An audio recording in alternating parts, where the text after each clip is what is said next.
مقصد یہی تھا کہ کارکن حیدرآباد سے پٹنہ سے ہم چوکی سے آئے ہیں. میں سب کا شکریہ بھی ادا کرتا ہوں. آج کی ریلی کا مقصد پوری دنیا کو ایک میسج دینا تھا کہ پوری امت پوری قوم خاص کر بلوچستان کے لوگ بلوچ قوم اور پٹھان سندھی پاکستان کا ایک ایک بچہ کشمیریوں کے ساتھ ہے. اس پرامن ریلی کا انعقاد کرنے کے حوالے سے میں تمام سول سوسائٹی آج پاکستان فریدات کے دوستوں کا شکریہ ادا کرتا ہوں. 20 سال مسلسل جدوجہد جہاد اور محنت کر کے جب امریکہ کو افغانستان سے بھگایا تو انڈیا کیا چیز ہے؟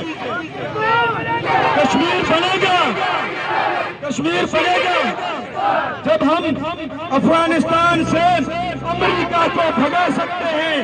آج پوری دنیا کہتی ہے کہ امریکہ کو پاکستان نے شکست دی ہے، امریکہ کو ISI نے شکست دی ہے، امریکہ کو پاکستان انٹیلیجنس ایجنسیوں نے شکست دی ہے. تو یہ انڈیا کون سی بات کا مولی ہے؟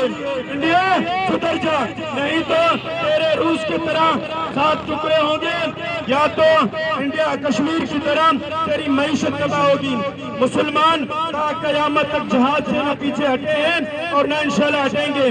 یہ تیرے لیے انڈیا کے لیے یہی مثال کافی ہے. کشمیر بنے گا، کشمیر بنے گا.